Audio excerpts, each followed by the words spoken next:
Bigger, Longer and Uncut didn't just refer to the name of the movie, it also referred to our recording session for this one, because it went on forever. So here's part 2 of our look at South Park on today's That Song from That Movie.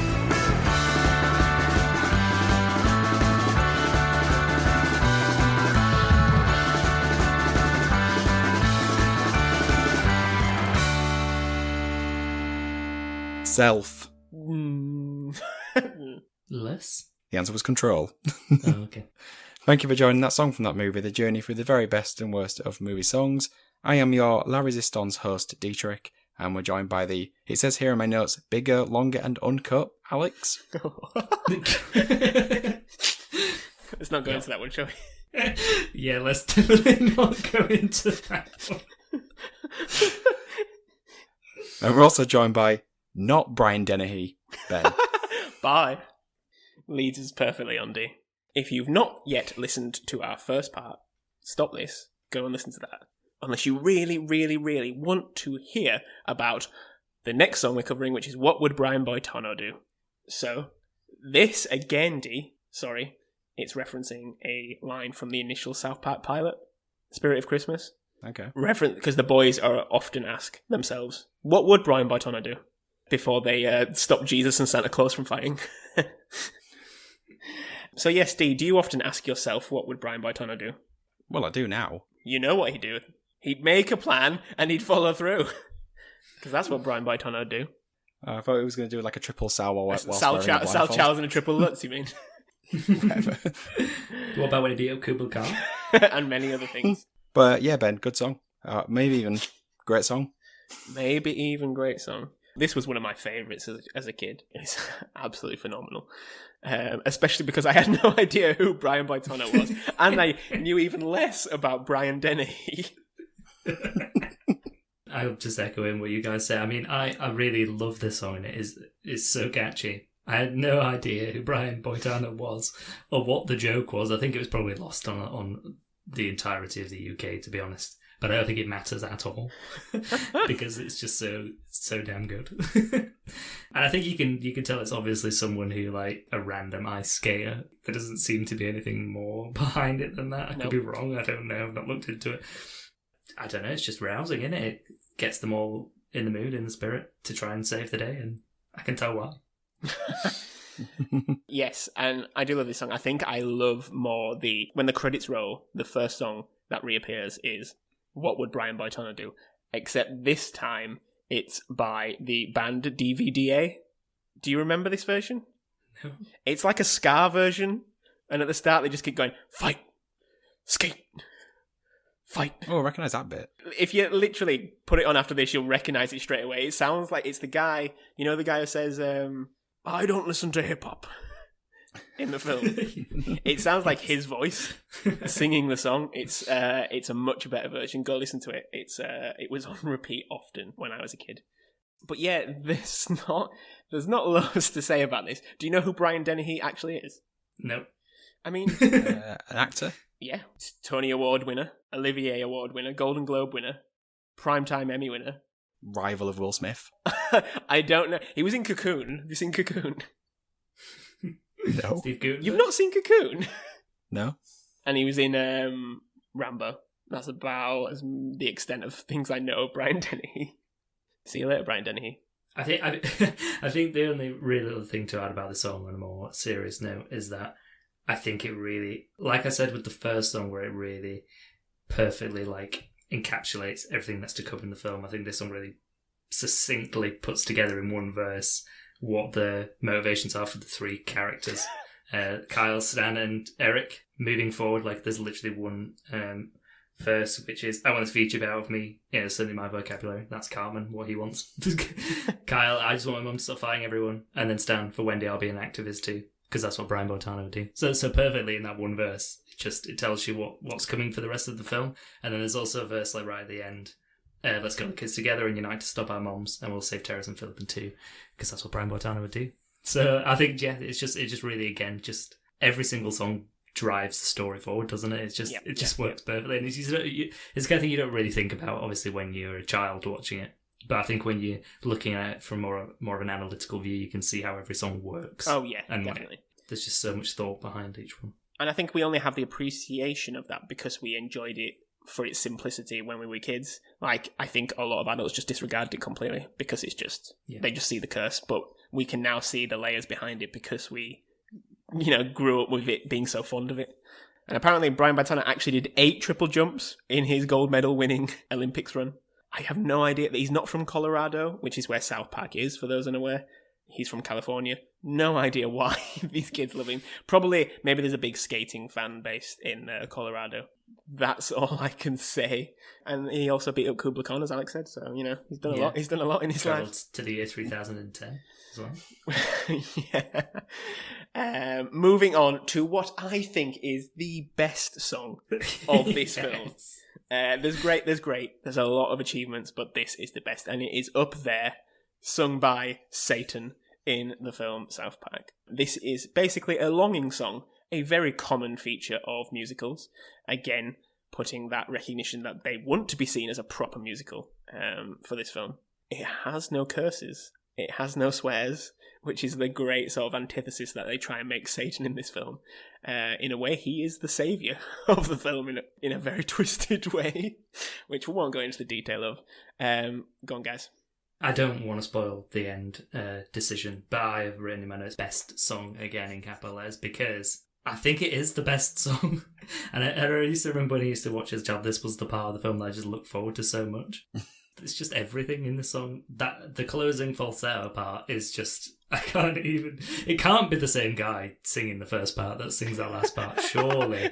I mean, I imagine it's Trey Parker doing the voice before it sounds like him, or Matt Stone, whichever one of them is. Usually, Trey Parker does the majority of the voices. Of the song, yeah. So I can't imagine it's him doing that falsetto at the end, but it is, wow, because it's an absolute showstopper. I think we mentioned at the beginning, like, there's maybe some Disney inspiration, and this song does feel very Disney inspired, or it's certainly poking fun at Disney anyway. But just like it has that gospel chorus in the background, it's just great. It just is. It's just so good. It's interesting you're saying that because at the time, a lot of critics talked about like the disrespect by their comparisons to Disney, but like Trey Parker. I think Trey Parker did most of the work on the film. It was more that we don't want it to be seen as like a diss track. It's not this insult to musicals. It's not this insult to Disney. It's this is just our version of these things. And it's quite similar to like Part of Your World, I think, from Little Mermaid. I've written that exact thing. Part of Your World vibes, yeah. And I think he said that this is his like I Dreamed a Dream song, from Les Mis. Yeah, you definitely hear that. D. Well, can you guess what I've written down for this one? It's great. Great song. I have put great song. I've also put great want song because I thought Alex would enjoy someone saying want song. Thanks, Tom. When Ben said longing song, I was like, I bet Alex is absolutely fuming. He spent so many episodes trying to get want song to be a term. Want song. Just a sort of perfect riff on a Disney track. And of all the songs, I can picture Alex singing this in high school the most.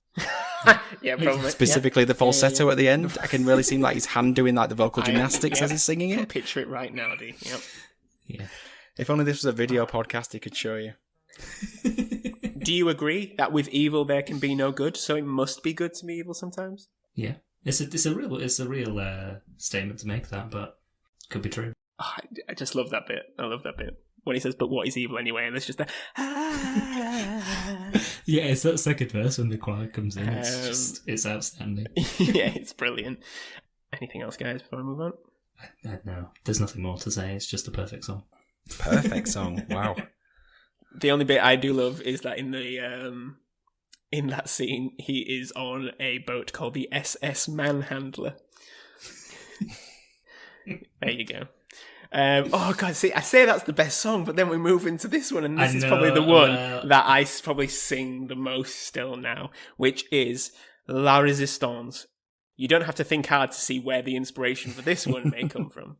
So yes, we're getting to a point where the climax is coming in this film, and La Résistance is the medley tune. It is all the different parts. It's got elements of Blame Canada. It's got elements of Up There. Brian Boitano. Brian Boitano, yes. It's bringing in a lot as well as its own sort of original pieces sung by the little British Pip, I think his name is. It's basically just that moment before the Mothers Against Canada march on Terence and Philip on the execution to be. Guys, what do you think? Oh, and Uncle Fucker. It's all in there. It's all in there. Yeah. Well, I mean, I sort of referenced... Well, one, it's a great song. Get that out of the way. But yeah, I sort of said this on the Prince of Egypt episode that, to me, you can't have a decent musical, or even a good musical, without dueling songs in a track. Dueling banjos. And this to me just has absolutely everything. As a piece of every part of the film that really sticks with you throughout everything in the film. This one might be 11 out of 10. I'm just saying it now. I'm so, there's so much inner conflict. I'm dueling within myself, Alex. Yeah, it's difficult to disagree with anything that Dee's just said. I think it's almost impossible for this not to be the best song because it contains all of the great songs. So it's kind of that I'm almost seeing it as a separate entity to to every other song just because it contains them all. But it also has the first introduction of the La Resistance part of the song, which when I went to listen to the soundtrack, this was the one I was really looking forward to because it's the one that I really remember so well. And like you said, Ben, this is like if I'm just like randomly like doing the dishes or whatever, and a song from this film drifts into my head, it would be this one. It definitely would be the beginning of this one.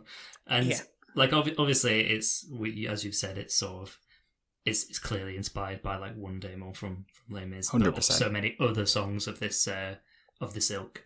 But I feel like, because I was sort of trying to understand like why I love Les Mis so much, and I was actually thinking, is it because of this song? Maybe it is. Is it because of how much I liked La Resistance? And actually, it's the reverse. Like because I like that so much. Is that why I like musicals now? Because a lot of people ask why I like musicals now, and I don't really know what to tell them. There we go. But I'm starting to think it's because of South Park. Formulation. Yeah, I'm loving it. It just builds. It's so rousing. Like the sort of the original bit, the tomorrow night. It just works so good on a march. It's absolutely fantastic because all these songs that we've talked about are very unique, I feel, and very different. And I guess similar to One Day More, but they turn the tempo up and they match them so well without losing that originality. Maybe like a key change or the false. I think it's the falsetto bit comes in at the end from up there. It does it so well and builds up to a speed. It's really, really incredible.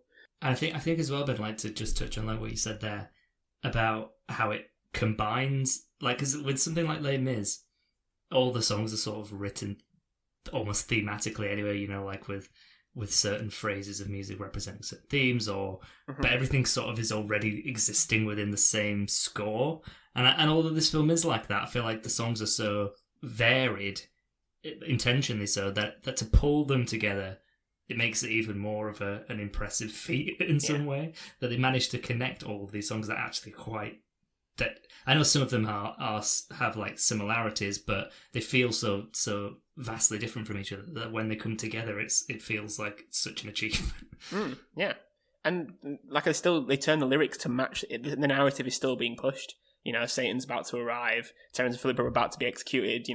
Looks like we may be out of luck tomorrow night. We're pretty fucked. It's it's not just, it's done really... When did the song become a marathon? Yeah. Fourth wall break. It's so clever. The parts that are not referencing something else, like the beginning, La Resistance, and the tomorrow night, our lives will change, they stand up to the rest of the songs as well in their own right. Yeah, that's really good point. Definitely. Yeah, gosh, I'm going to have to go listen to it now after this. If there is a bum note in this film, it's the next song, in my opinion, which is I Can Change, is a song sung, not often you say this line, is a song sung by Saddam Hussein. I'll hasten to add, it's not the real Saddam Hussein, just in case you're thinking that. So yes, as Satan is beginning to have doubts about his relationship with Saddam Hussein, oh yeah, did I not say that's a thing? He's thinking he might not take him to Earth. But Saddam doesn't like that. So he wants to show that he has changed his ways, and that's his song that he wants to present to Satan. I don't know what much to say about this one, guys. The only bit I like is the changing bit and then the interpretive dance, which is, I mean, it's poor but hilarious in other ways. That's the part that really sticks in my mind and that I've pulled out as well, is the part where he goes, look, I'm changing, and he starts doing the weird dance, like move, like like the worm and stuff like that. He's even got the cardboard out. Yeah. As if he's doing like street break dancing. That's right. He does. Yeah, he does. That's a good point.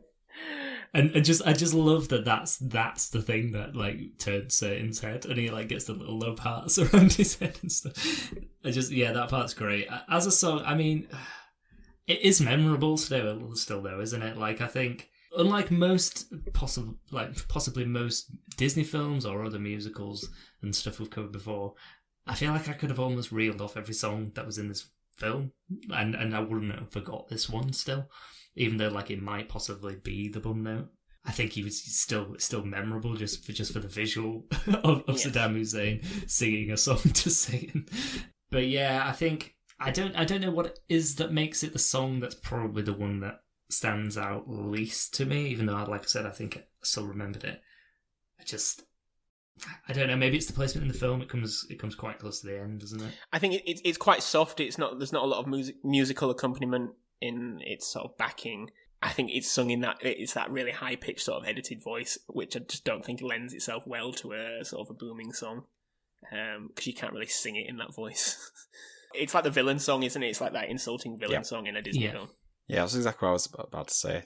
It is just a Disney villain song, which always usually are the worst songs in movies. Yeah. Like, they're usually the least memorable and the ones you sort of skip past. Even the ones that are good are still the least memorable, like in Lion King. Yeah, or Shiny from Moana. Yeah, joke songs.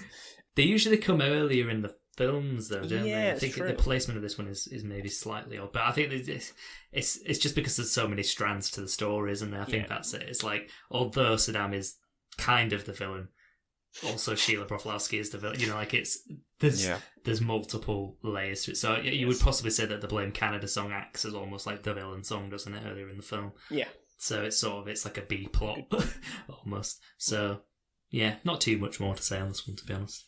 You could cut it and you wouldn't lose it. Yes, that's very true. Very true. Yeah. Potential fact for this one, which is probably not true, but I think, was it Matt Stone? I think Matt Stone said it himself, that he was told that American soldiers played this to Saddam when, during the sort of Iraq invasion, once they found him. That's what he'd said. It's written down, and he hoped it was true. I just can't imagine what that. I can't even visualize that. Like, what's you can't, can you? No, you can't. No. I hope he watched it, because the bit where he's basically just holding the large purple dildo. Well, yeah, because to go off onto Team America again, because wasn't kind of part of the reason why they chose King John Eel was because he had like the world's largest DVD collection, so they thought he might watch it. Oh, Isn't really? That, like, part of the joke? I think so. Hopefully he did. So maybe they hoped that Saddam would watch it. So.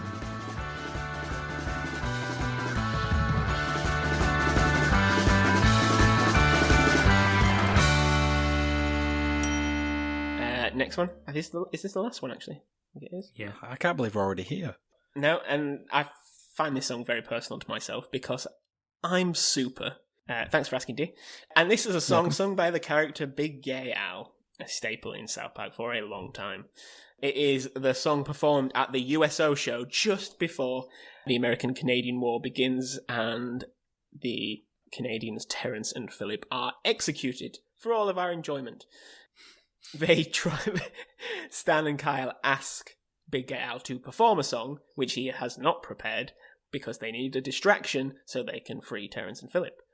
Cue in a extravagant performance with fireworks, dancers, all the shebang, the whole nine, as Big Gay Al flies into a song.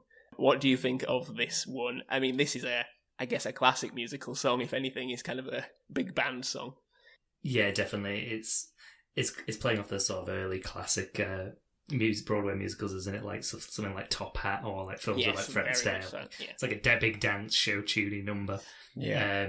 And it just hits all of those. It just hits every single note that it tries to hit, and it's just amazing. I mean, they don't "You Think I Look Cute in This Hat" line for once. Which is it's quite clever because they're playing on the rhyme quite easily. And "I'm super," for those unaware, is Big Gay Al's catchphrase. I have written great song here. Going into this one, this was the one I thought was going to be the weakest, like from memory. But when I watched the movie again recently, I very much enjoyed this whole thing. I haven't seen the film, obviously, in a while. I think I mentioned at the beginning. Is there a part where he's just like completely naked and you can see his penis? I can't remember. I always remember there's been like lots of emphasis put on TV shows like Family Guy and The Simpsons, like in the Simpsons movie when you can see Bart's penis. I think Family Guy did it maybe just before, I can't remember. Was this in 1998? Had they already showed a penis in this cartoon? In a very mainstream cartoon? I don't know. If it is, it didn't resonate to me as a young boy. One for the listeners to go and research. One for the listeners to go and see. Yeah, you tell us. Can't see any facts on the internet that have said that, oh, here you can see Big Gay Al's penis. Which is is a line and a half. I think the question I've got to ask is it better than Winona Ryder hitting ping pong balls out of a vagina? I also don't know if there's a reference to that there, because the thing Winona Ryder comes on and says like, "War, man, wow," and I think she's like a massive pacifist, because I think she's from like a hippie commune. So I don't know if they're playing on that or if it's just let's pick a random celebrity and make her do weird things. I love the joke though, that it turns around and she just have a ping pong paddle. Yeah, and she didn't miss one, Alex. She didn't miss one. There is literally no facts about this. I'm not surprised about that whatsoever. No, and I think the dudes are, like, obviously I was going to say they dial down the musical numbers. I mean, this is a big, massive musical number right near the end, but it does feel like the two towards the end of the film. I think because they're not driving narrative anymore. I mean, you could maybe argue that I Can Change kind of does, but what that's kind of shown about the relationship between Saddam and Satan has kind of already been established. Yes. So it feels like it's just re-cementing it, or, just like it creates a little bit of conflict that Satan doesn't want to take Saddam and then he ends up doing it because he can convince people of anything, I suppose is the idea, isn't it? But it's kind of like a Richard III thing if you want to get into Shakespeare. But it's... I mean, that's a reference. That's a stretch. Yeah, Shakespeare and South Park, hand in hand. So I think maybe that's kind of why the two songs don't maybe stick in the mind as much, maybe? Well, this is a distraction song, so it can't be related. That's the whole point of it, I guess, isn't it? Yeah, that's true. They say it can't be related to the narrative or exposition or anything because it's supposed to be a complete sidestep so that, the narrative can go on in the scene, which is them taking the mole to free Terrence and Phillip. So we talked about South Park being one of the animated films with the most curses, the most swear words of all time. But generally, in film, what are the top 5 films with the most swear words? Should have seen that coming. Number 1 comes in at 715. God, they've got to be like, are they all Quentin Tarantino films? I was also thinking that. There is not one Quentin Tarantino film in the top 5. That surprises me. There's one in the top 10. Oh, okay. That's still surprising, even going that far down. Does like Natural Born Killers count? No. 4 of the 5 films are post 2000.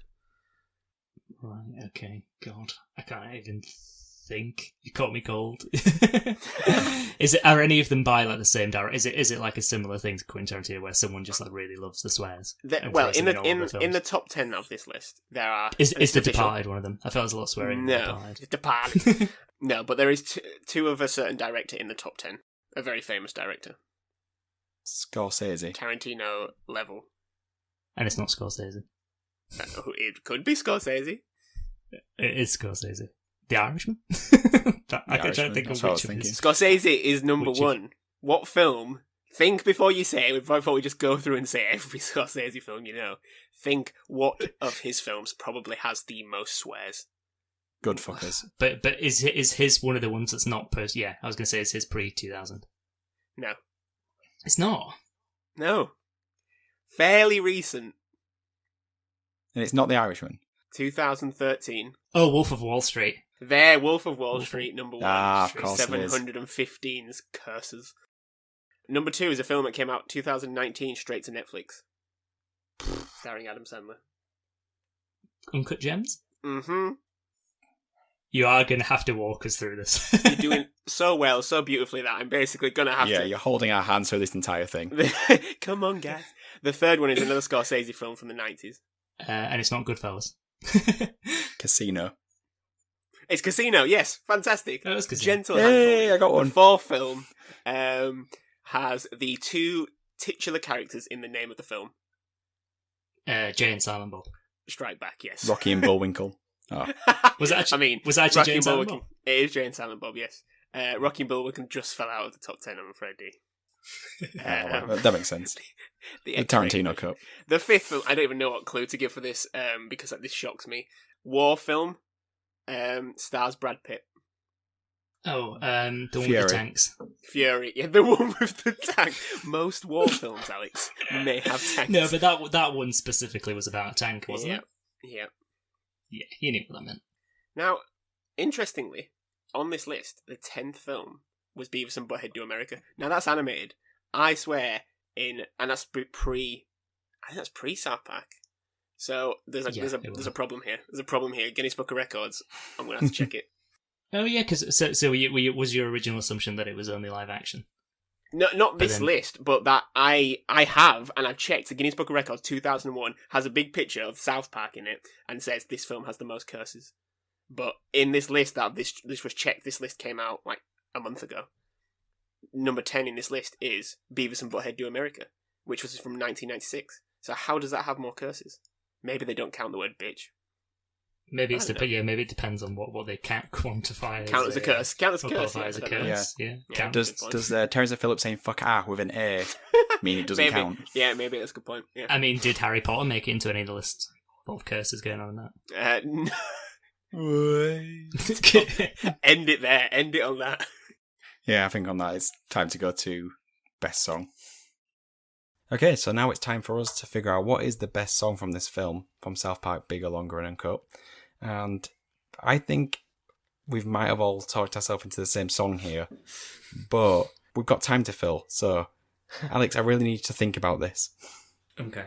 Well, I think I did kind of explain my thought on this. That I think Up There is my favourite song as an individual song. I think the problem is that La Resistance includes all of the songs, and because all of the songs are so good, and they piece them together so well with the framing of La Resistance as well in there, that it's very difficult to look past it as the best song in the film.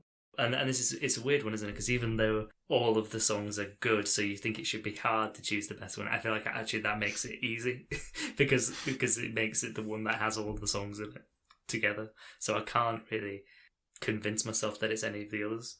I think so. It's kind of a two-part answer. I think probably Up There is my favourite and therefore best song, but La Resistance is the one that is elevated above every other song. Alex, is your favourite Les Mis song One Day More? Yeah, I'd probably say that it is. No, that's fine. I was just making sure that you weren't contradicting your own point.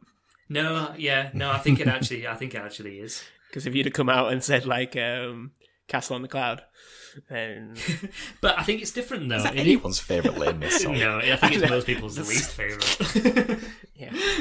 Well, it certainly is one of mine. It was one of the ones I skipped every time I listened to the soundtrack. That and the Epony song. What, on my own? I think so. Oh, Which is, slow down. Let's leave this conversation. This is going to go too deep.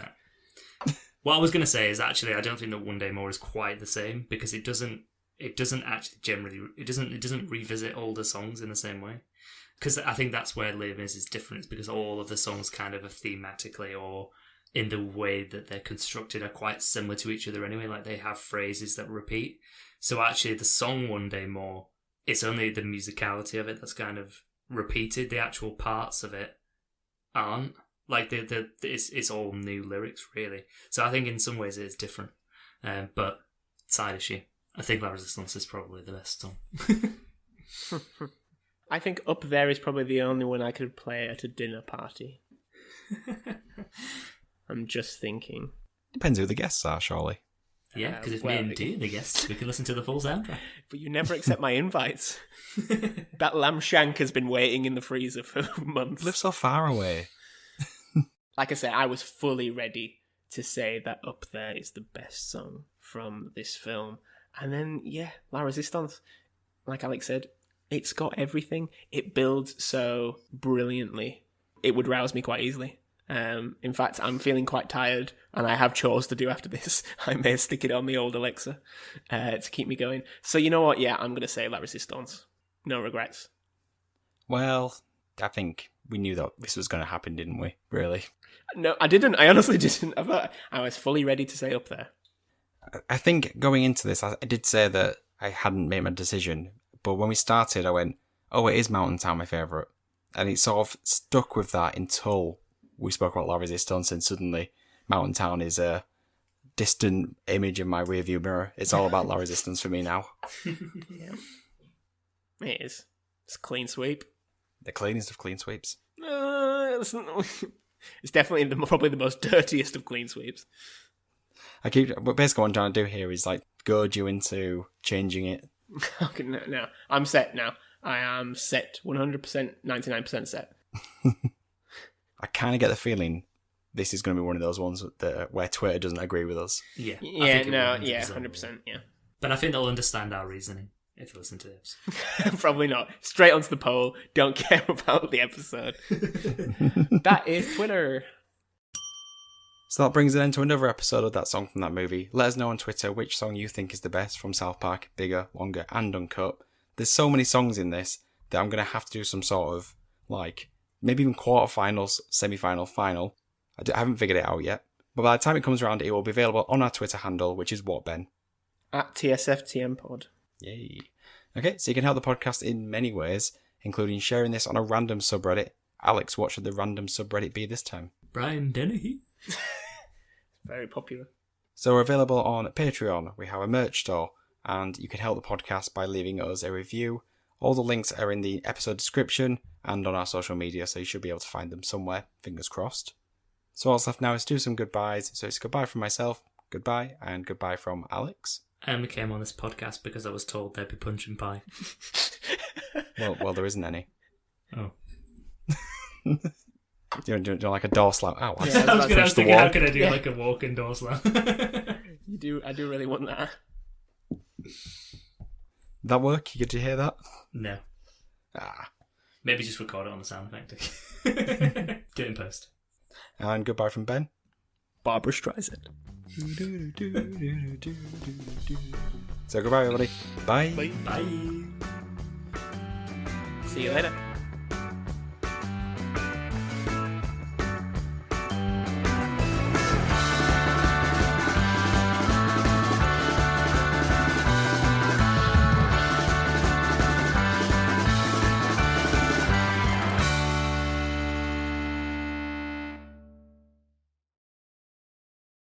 Big floppy donkey dick.